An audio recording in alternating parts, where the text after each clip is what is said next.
Good morning, everybody. What do you think? Too big? Maybe. Maybe? Maybe. Is my camera high enough? I don't have a mirror to put behind there, so I can't tell. Anyway. Okay, real quick. Thank you, all those beautiful poem people out there that like my poetry, and I like yours as well.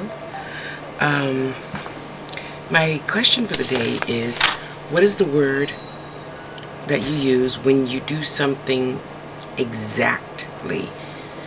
When you write, instead of would, W-O-U-L-D, you write W-U-D, would, for wood.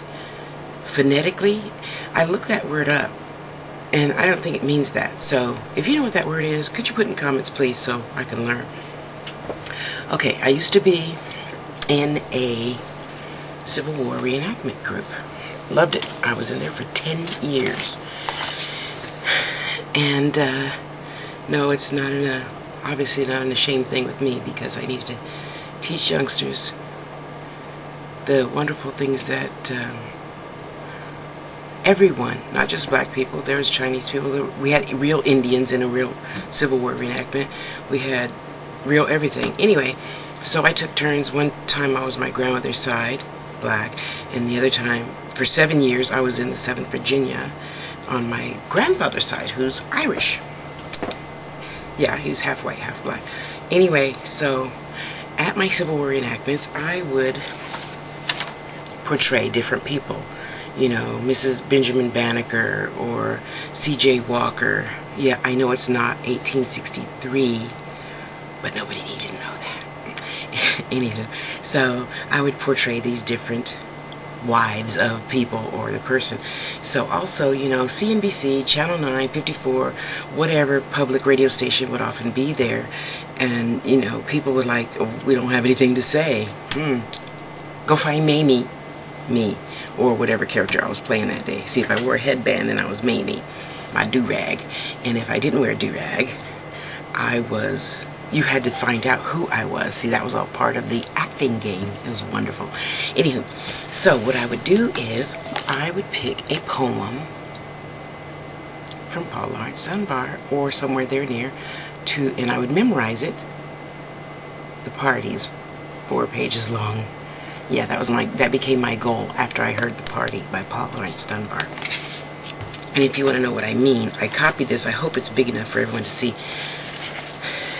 You see how the writing is? What is that called when you write like that? I hope you can see it. Don't freak out. I'm going to move it closer. You know? Anyway, so take you back in time. Not to 1863 yet. We're going to get there in just a second. Oh gosh. We might get there later. I went back home. I moved. No, this was when I was 18, huh? I went to a Black History event, and this gentleman recited this really long poem. And ever since I heard it, I made that my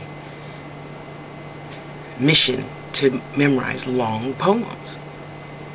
Because the one that my mama taught me, I didn't think was very long. It was, what, less than 3 minutes long. That's nothing. So, after I heard this beautiful black man recite this poem, you should have seen him, y'all. He was way better than me. So, when I grew up, moved to San Jose, went back home every month, just about every weekend, sorry, and I found that guy, and I said, you remember back in 1979 you did a poem, and da-da-da. He said, oh yeah, I know exactly what you're talking about. It's The Party by Paul Laurence Dunbar. Okay, gotta go. Went straight to the library. Yeah, Lord forgive me, I stole that book. Hardback. I've got this thing about first editions and hardbacks. Yeah, so if you have any you want to get rid of, just ask me for my address. I'll be happy to give it to you. I love hardback books. So anyway, I found The Party. I found the book. This one, it's Mother. This is the nowadays one, which, well, it's different. You know, it's just different not having the original. So I printed it out like I did again, and I memorized line by line by line by line by line by line until I had it done. My mother couldn't believe it. Oh, I showed you the wrong one. I'm sorry. I'm sorry. This is the one I made bigger so you guys could try and see. Can you see? What is that called when you write exact word for letter? You know, normally I'd call it Spanish, but we're not talking like that. Anyway, did you know that in Spanish every letter you write is pronounced? Anyway, so yeah, I speak Spanish too. I made it my mission to memorize long poems. Next poem I'm going to recite for you is The Cremation of Sam McGee. Yeah, you know that one, don't you? I know you do. I know you poem people know that one. It's one of my other favorite poems. Anywho, I'm going to give you a taste and then I got to come back because I see my time is almost up. Okay, now mind you, okay, you got to close your eyes again. And just for a second, would you please? And I don't want no beef about no 1863 and all those Civil War reenactment battles. I don't want none of that crap. Unless you're in the Civil War reenactment, then you can email me because I'd love to rejoin. But I haven't found any people in my area because it's been about 8 years since I've gotten out of it because 6 years because my car broke down and I couldn't afford to get another one. So anyway, yeah. Okay, so pretend it's 1863. I gotta show you guys a picture of the ball gown that I made, me and and my escort, and he got this. Believe it or not, he rented a 1863 tux. Oh my God, we look good. Anyway, yeah, I made my huge ball gown, and I think I was Mrs. Frederick Douglass because the guy I went with was white, and he was my husband's, oh, I forgot the word, when you step in for the husband because he's away lecturing.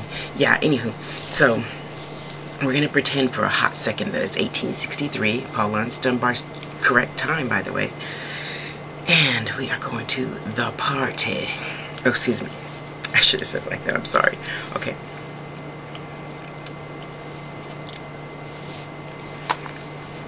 They had a great big party down at Tom's the other night. Was I there? You bet. Never in my life I seen such a sight. All the folks from far plantations was invited and they come trooping. They come trooping thick as cheering when they hears a fife and drum. Everybody dressed their finest. Hush your mouth and get away. Ain't seen no such fancy dressing since last quarterly meeting day. Gals all dressed in silks and satins, not a wrinkle nor a crease. Eyes are batting, teeth are shining, hair brushed back as slick as grease.